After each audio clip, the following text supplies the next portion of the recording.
নমস্কার বন্ধুরা। তো আজকে আমি আবার একটা নতুন ভিডিও নিয়ে উপস্থিত হয়েছি। তো এবারের বিষয়টা পুরো বিষয়টাও পুরনো, আমার ভিডিওর সাবজেক্ট ম্যাটারটাও পুরনো। ভিডিওটাও পুরনো, ভিডিওর সাবজেক্ট ম্যাটারটাও পুরনো। কিন্তু এর মধ্যে একটা নতুনত্ব আছে। নতুনত্বটা কি? নতুন হচ্ছে ২ টো পয়েন্ট নতুনত্ব। একটা হচ্ছে এই বিষয়টা হচ্ছে মানে যেটা যে আজকে যে বিষয়বস্তুটা হয়েছে সেটা হচ্ছে যে ২ টো জিনিসের উপর দাঁড়িয়ে আছে, ২ টো পিলারের উপর দাঁড়িয়ে আছে। একটা পিলার হচ্ছে ওভার হাইড্রেশন, আরেকটা পিলার হচ্ছে ওভার রেফ্রিজারেশন। আর ৩য় পিলারটা হচ্ছে ওভারস্টেইং। এই ৩ টে জিনিস হচ্ছে আমাদের এই আজকের ভিডিওর বিষয়বস্তু। তো এটার এর ভিকটিম হচ্ছে কিছু ভিন্ডি। প্রায় ২০০ আগে ২৫০ গ্রাম ভিন্ডি। তো এইটা ওভার হাইড্রেশন হয়ে এসেছে। আমাদের বাজার থেকে ওভার হাইড্রেটেড হয়ে এসেছে। বৃষ্টির সময় এখন বর্ষাকাল, আমাদের শ্রাবণ মাস চলছে। এখন শ্রাবণ মাসের প্রায় মাঝামাঝি আছি। তো সেই সময় এটা প্রচন্ডভাবে এটা বৃষ্টিতে ভিজেছে, দোকানে থাকার সময় ভিজেছে এবং এই ভেন্ডিগুলো ভেজার পর এটা বাড়িতে নিয়ে এসে এটাকে রেখে দেওয়া হয়েছে এবং রেফ্রিজারেটর করা হয়েছিল। করার পর দেখা গেছে যে ৭-৮ দিন ৩-৪ দিনের পর দেখা গেছে যে এগুলো পুরোটাই ফাঙ্গাসে আক্রান্ত হয়েছে। তো একটা থেকে সবকটাই ফাঙ্গাসে আক্রান্ত হয়েছে। যেটা আমি ল্যাবে আপনাদের নিয়ে গিয়ে দেখাবো পুরো ভিন্ডির মানে ঢেঁড়সের পুরো গ্রুপটা যেটা যে যতটা ঢেঁড়স কেনা হয়েছিল সে সবটাই ফাঙ্গাসে আক্রান্ত হয়ে গেছে। আপনারা তো ভাবছেন যে একটা ভিন্ডিতে ফাঙ্গাস লাগলে সব পাড়াতে কি করে লাগে? লাগে। কারণ ফাঙ্গাস অত্যন্ত আ প্রায় সর্বত্রগামী এবং ফাঙ্গাস অত্যন্ত কন্টাজিনিয়াস এবং খুবভাবেই এটা ছড়িয়ে যায়। তো সেইজন্য এটা খুব ইনফেক্টিভ এবং চারদিকে ছড়িয়েও যায়। তো সুতরাং এটা যখন সবজিগুলো এক জায়গায় করে রাখা হবে, একটা সবজিতে যদি ফাঙ্গাস লাগে, তাহলে বাকি সবজিগুলোতেও সঙ্গে সঙ্গে ফাঙ্গাস লাগতে শুরু করে দেয়। কারণ ফাঙ্গাস খুব তাড়াতাড়ি হোস্ট খুঁজতে শুরু করে। কিছু ফাঙ্গাস আছে যেমন ফাইটোপথেরা, তারপরে আপনার ওই অ্যামানিটা এইসব গ্রুপের ফাঙ্গাসগুলো বা আমাদের এই মাইক্রোমিকোমাইটস এইসব ফাঙ্গাসগুলো বা ব্যাসিডিওমাইসিটিস এইসব গ্রুপের ফাঙ্গাসগুলো যেগুলো আমি আপনাদের অনেক ভিডিওতে দেখিয়েছি। এই ফাঙ্গাসগুলো সাধারণত খুবই কন্টাজিনিয়াস এবং ওগুলো প্রচন্ড ফাস্ট গ্রোথ হয়, অত্যন্ত পয়জনাস এবং এগুলো একটা হোস্টকে ধরে সন্তুষ্ট হয় না। পরপর হোস্ট ধরতে থাকে এবং এদের কলোনি বাড়ানোতেই এদের আসল উদ্দেশ্যটা। তা সেটাই আমরা আজকে দেখতে পাবো, আমাদের ল্যাবে নিয়ে যাবো, নিয়ে গিয়ে দেখতে পাবো যে কিরমভাবে ফাঙ্গাসটা ধরে রয়েছে একটা ভেন্ডি মানে অবস্থাটা কি? অর্থাৎ ওই টোটাল গ্রুপটা যেটা আমি সামনে দেখাবো আপনাদের। সেই ভেন্ডির কালেকশনটা বা ঢেঁড়সের কালেকশনটা তখন আপনারা দেখতে পাবেন যে অবস্থানটা কি। So let us go to the lab and see what is there, মানে কি অবস্থা হয়েছে, ঢেঁড়সগুলোর কি অবস্থা হয়েছে।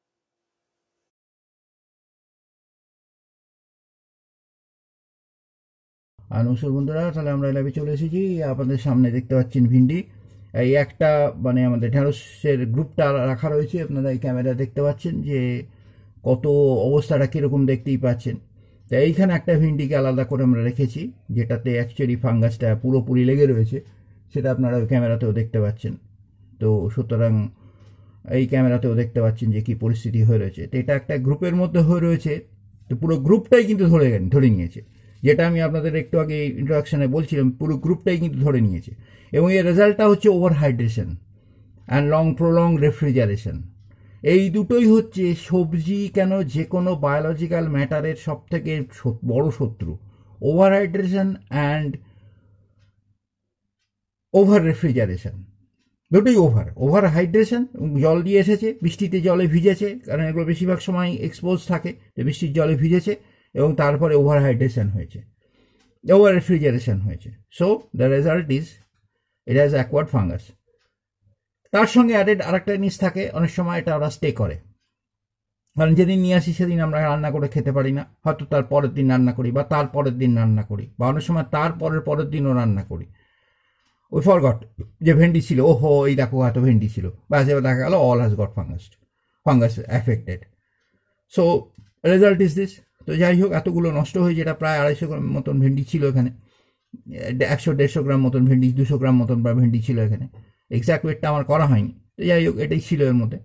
So this is all about. তাহলে এটা আমরা স্ক্যাবেট করে দেখবো যে এটা কী পরিস্থিতি হয়ে ভেন্ডি। এটা আমরা একটা প্রচণ্ড সফট হয়ে গেছে, দেখতেই পাওয়া যাচ্ছে। আর কিছু নেই এটার ভেতরে, এতটাই হাইড্রেট হয়ে গেছে যে স্কিন পেনিট্রেট করে পসে ঢুকে যাচ্ছে। সো আমরা জাস্ট এটাকে বার করে নেব।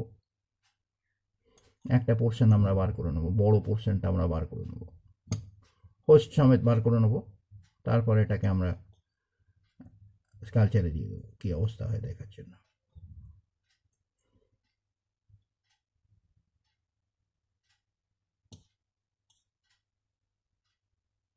পুরোটাই ভেতরেও ফাঙ্গাস ঢুকে গেছে। আপনারা এটা যদি আমি যদি এটাকে ধরি, আমরা যদি ক্যামেরার সামনেটাকে যদি আমি ধরি, এই স্ক্যালপেল কনসেপ্ট নিয়ে যদি আমরা ধরি, ভেতরটা এই ক্যামেরা যদি আমরা নিয়ে যাই, এই ক্যামেরাটা এখানে নিয়ে যাই যদি আমরা, তাহলে দেখা যাবে যে প্রত্যেকটা পুরোটাই ভেতরে পুরোটাই ভেতরে ফাঙ্গাস হয়ে গেছে, পুরোটাই ভেতরে ফাঙ্গাস হয়ে গেছে। So this is it. এই ক্যামেরাতেও দেখতে পাবেন আপনারা পুরো ভেতরে ফাঙ্গাস হয়ে গেছে, পুরো ভেতরটা ফাঙ্গাস হয়ে গেছে, এই যে পুরো হোয়াইটটা ফাঙ্গাস এবং পুরো ফাঙ্গাস হয়ে গেছে। So let us drop it inside hour culture flask. এখানেও আপনারা দেখতে পাবেন কালচার ফ্লাস্কের ভেতরেও দেখতে পাবেন যে পুরোটা সাদা হয়ে গেছে। This is the white area. So this is the fungus actuated area. So this is our fungus actuated area. তো যাই হোক, এটা আমরা কালচার করবো এখন। পুরোটাই কিন্তু ফাঙ্গাস হয়ে গেছে, এগুলো সবের মধ্যেই কিন্তু ফাঙ্গাস রয়েছে। এগুলো আমরা চোখে এখন দেখতে পাচ্ছি না, একটার মধ্যেই ইভলভ করেছে, বাকিটা কিন্তু সবটাই এর ফাঙ্গাস হয়ে রয়েছে। সো লেট আস সি যে আমরা এটা কালচার মিডিয়া দিয়ে কি করতে পারি। So his our pipette. So let us see what has happened. তো আমাদের পিপেট থেকে আমরা নিয়ে আমরা এটা কালচার মিডিয়া দিয়ে দেবো।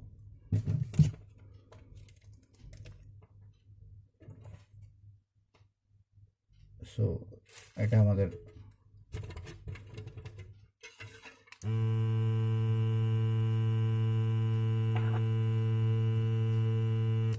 এটা র্যাম ব্যাক আকার ইউজ করছি আমরা।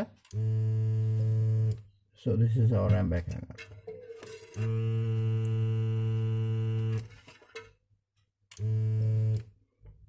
মোটামুটি এটা আরেকটু লাগবে।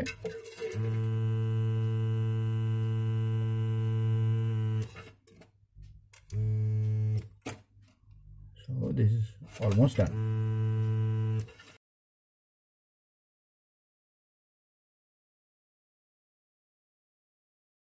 নমস্কার বন্ধুরা, তাহলে আমরা এসে গেছি আজকে ঠিক দুদিনের মাথায় 48 ঘন্টায়।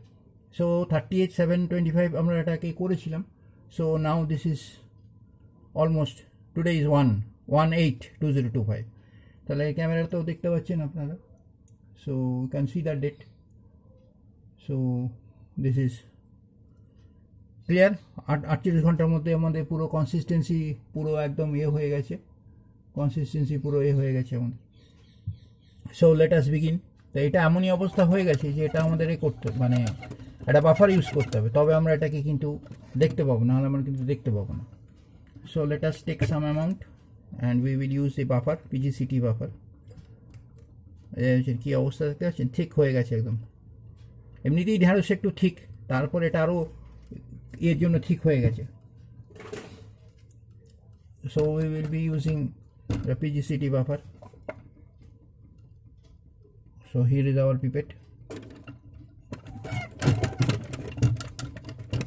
So this is our pipette and this is our PGCT buffer. এই আমাদের PGCT buffer, আর ক্যামেরা তো দেখতে পাওয়া যাবে, এই আমাদের PGCT buffer।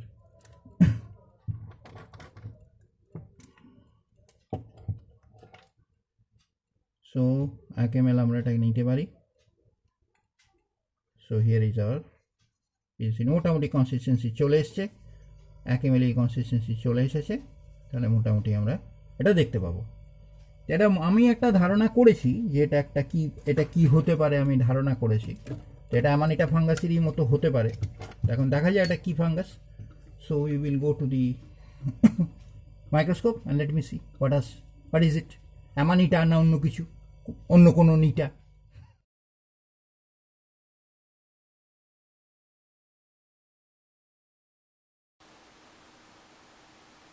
আচ্ছা, আমাদের সামনে অ্যামানিটার একটা পুরো মোল্ড চলে এসেছে। এই মোল্ডটার নাম হচ্ছে অ্যামানিটার রেগালিস। অ্যামানিটা রেগালিস। তো এইটা বোঝাই যাচ্ছে যে রেগালিস কথাটার মানে হচ্ছে রাজকীয়। তো এটা রাজকীয় অ্যামানিটা বলে এটাকে আমরা সম্বোধন করতে পারি, এবং এর আচার আচরণ অনেকটা ওই রাজাদের মতন আর কি, মানে অনেকটা অত্যাচারী রাজাদের মতন। তো সুতরাং পেটের মধ্যে ঢুকে গেলে ব্রহ্মাণ্ড একদম শেষ করে দেবে সেটা বোঝাই যাচ্ছে। এবং আমরা এখানে দেখছি যে আরও কী কী সব দেখতে পাওয়া যায়। একটা বিরাট কলোনি চলে গেল সামনে দিয়ে। তো এরপরে যেটা দেখছি আমরা কি আসে এখানে, আমরা দেখছি একটু কন্ট্রাস্টটা ইমেজটাকে একটু কন্ট্রাস্টিভ করা হলো, করে একটু ফোকাসিং করা হচ্ছে, এবং পরিষ্কার দেখতে পাওয়া যাচ্ছে এখানে রেগালিসের কলোনিগুলো পরিষ্কার এখানে আমাদের সামনে চলে এসছে। এটা বিশাল কলোনি এগুলো, এবং একটুখানি কন্ট্রাস্ট করা হচ্ছে যাতে আরও পরিষ্কার দেখতে পাওয়া যায়। এবং প্রচুর রেগালিস কলোনি এখানে রয়েছে, এবং এগুলো খুব স্পোরাডিক কলোনি এগুলো আর কি। এগুলো হচ্ছে রেগালিসের খুব স্পোরাডিক কলোনি। এগুলো যদি ভেলে চলে যায় এটা কোলাইটিস, মানে আমাদের যেগুলো আলসারেটিভ কোলাইটিস হওয়ার সম্ভাবনা প্রচুর, এবং তার সঙ্গে সঙ্গে আমাদের স্টমাকের যে লাইনিংটা আছে সেটা নষ্ট করে দেওয়ার পক্ষে খুবই উপযুক্ত ফাঙ্গাস এটা। এবং আরও আমরা ম্যাগনিফিকেশানটা বাড়াবার চেষ্টা করছি, ম্যাগনিফিকেশান চেঞ্জ করে আমরা আরও দেখার চেষ্টা করছি যে আশপাশে আরও কিছু দেখতে পাওয়া যায় কি না। মাইক্রোস্কোপটা একটু ফোকাসিং করতে হবে, মাইক্রোস্কোপটা একটু ফোকাসিং করা হচ্ছে, করে এটাকে একটা জায়গা দেখানোর চেষ্টা হচ্ছে যে এটা কী পরিস্থিতি, এখানে কি দেখতে পাওয়া যায়।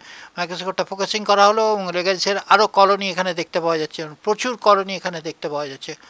এখানে একটা বিরাট একটা পরিশীলিত একটা কলোনি এখানে ছড়িয়ে রয়েছে, এবং পুরো গোটা ন্যারোস্টার মধ্যে এই কলোনির একদম বিরাট প্রাদুর্ভাব দেখা যাচ্ছে। তাহলে এই হচ্ছে মোটামুটি আমাদের ফার্স্ট ইনভেস্টিগেশন। আর আশপাশটা আরও দেখি আরও কিছু দেখা যায় কি না। তো এইগুলোর এরকমই সব কলোনি চারপাশে রয়েছে।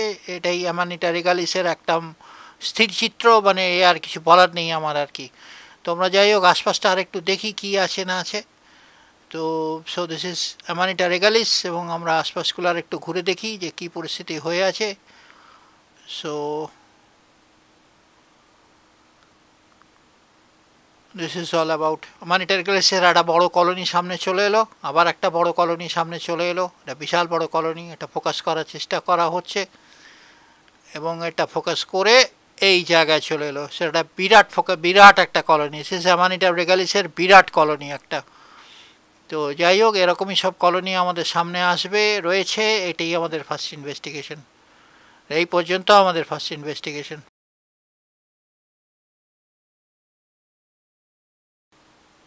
আচ্ছা, আমাদের সামনে অ্যামানিটা রেগালিসের ফ্লোরেসেন্স ইনভেস্টিগেশনটা চলে এসেছে, ফ্লোরেসেন্স ইমেজটা চলে এসেছে। যেটা আমি দেখতে পাচ্ছি, আমরা কলোনিগুলো পরিষ্কার দেখতে পাচ্ছি এখানে ইউনিফর্ম কলোনি, প্রচুর কনসেন্ট্রেটেড কলোনি, এবং এখানে প্রচুর মাইক্রোটক্সিন আছে, এটা আমরা দেখতে পাচ্ছি। এর প্রধান মাইক্রোটক্সিনটা হচ্ছে প্যাটোলিন। এটা একটা রিংয়ের মতন দেখতে হয়, একটা কয়েলের মতন দেখতে হয়। আমরা যদি এটা দেখতে পাই আমরা নিশ্চয়ই সামনে নিয়ে এসে দেখাবো। এইবার প্যাটোলিন কলোনি দেখতে পাওয়া যাচ্ছে সামনে, আমাদের প্রচুর প্যাটোলিন কলোনি দেখতে পাওয়া যাচ্ছে। এই হচ্ছে আমাদের প্যাটোলিন কলোনি, এটা সামনে দেখতে পাওয়া যাচ্ছে একটা বিরাট patulin colony. So this is Amanita regalis, the patulin colony of Amanita regalis. তো এখানে প্রচুর প্যাটোলিন মাইক্রোটক্সিন আছে, এটা দেখতে পাওয়া যাচ্ছে, এবং প্রচুর এই যে প্যাটোলিন কয়েল এখানে রয়েছে, সামনে patulin coil. This is the main microtoxin of the Amanita regalis. তো যাই হোক আমরা আরও দেখছি আশপাশটা আরও কী কী দেখতে পাওয়া যায়, যেমন প্রচুর মাইক্রোটক্সিন এখানে রয়েছে, এবং সেটা আমরা এরকম বড়ো এটা প্যাটোলিন কয়েল এটা। সো এই প্রচুর মাইক্রোটক্সিন এখানে রয়েছে, আমরা এটা দেখতে পাচ্ছি। এবং কী কতগুলো মাইক্রোটক্সিন আছে সেটা আমরা ইনভেস্টিগেট করলে দেখতে পাবো, আমরা ইউভি স্পেকট্রাম ইনভেস্টিগেট করলে দেখতে পাবো। So this is the Amanita regalis fungus, এবং এটা রাজকীয় আচরণ, এবং দেখতে রাজাদের মতন, খুব সুন্দর দেখতে, কিন্তু এর কাজকর্ম খুব ভয়ঙ্কর। তো যেটা আমি আগে বলেছি যে এটা একবার ঢুকে গেলে শরীরের সমস্ত গ্যাস্ট্রোইন্টেস্টাইনাল সিস্টেমটাকেই নষ্ট করে দিতে পারে এরকম একটা ফাঙ্গাস। তো যত অল্প পরিমাণেই ঢুকুক না কেন, ক্ষতি করতে আর পিছপা হবে না। So this is all about the fluorescence investigation of Amanita regalis. আমরা আশপাশটা আর একটু দেখি যদি কিছু দেখতে পাওয়া যায়, আবার নতুন কিছু দেখতে পাওয়া যায়।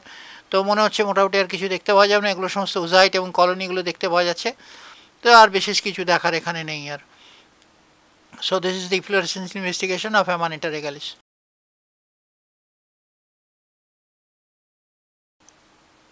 আচ্ছা, আমাদের সামনে ইউভি স্পেকট্রামটা চলে এসেছে অ্যাজ ইট ইজ। আমি অ্যাজ ইউজুয়াল যেটা বলেছিলাম, আমি এখানে ৭৬ থেকে ৮০টা মাইক্রোটক্সিন রয়েছে, অলমোস্ট 80 মাইক্রোটক্সিনস আর দেয়ার। এবং প্যাটোলিন ইজ দ্য মেইন মাইক্রোটক্সিন, এটা আমি দেখিয়েছি আপনাদের প্যাটোলিন কয়েল, হলো ফ্লোরসেন্সিমে যে প্যাটোলিন কয়েল দেখিয়েছি।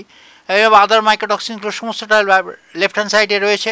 এটা একটা বিরাট অবস্থা আর কি। তো 76 থেকে 80টা মাইক্রোটক্সিন রয়েছে এবং এক্স্যাক্টলি মানে এটাকে কোনোভাবে মানে কিওর করা, মানে এই মাইক্রোটক্সিনগুলো ঢুকে গেলে শরীরের মধ্যে এটাকে কিওর করা ইজ রেডলি ইম্পসিবল। তো এই হচ্ছে আমাদের ইউভি স্পেকট্রাম, আর কিছু বলার নেই। আমি বারবার বলেছি এটাকে, এটা যদি আমাদের এই অবস্থায় যদি ঢ্যাঁড়সটা খাওয়া হয় তাহলে আমাদের আর কিছু থাকবে না আর কি আমাদের শরীরের মধ্যে। মানে কত রকম সমস্যা দিয়ে দেখা দেবে পেটের, সে আর বলে কাজ নেই। তো সুতরাং আমার একটাই অনুরোধ যে আপনারা এই ধরনের জিনিস মানে সবজি টবজি পেলে এগুলোকে সঙ্গে সঙ্গে ইমিডিয়েট ডিসকার্ড করে দেবেন, এবং আশেপাশে যদি কিছু থাকে এর সঙ্গে লাগোয়া যেসব সবজিগুলো থাকে সেগুলোকে ভালো করে চেক করবেন এবং সেগুলোকে মানে খুবই কেয়ারফুলি সেগুলোকে হ্যান্ডেল করবেন, এবং সেগুলো যদি ভালো থাকে তখন সেগুলো খাবেন, আদারওয়াইজ সেগুলোকে খুব কেয়ারফুলি করে ডিসকার্ড করে দেবেন, যদি দরকার হয় ডিসকার্ড করে দেবেন। তো এইটুকুই আমার অনুরোধ, ভিডিওটা দেখবেন। তাহলে এই পর্যন্তই।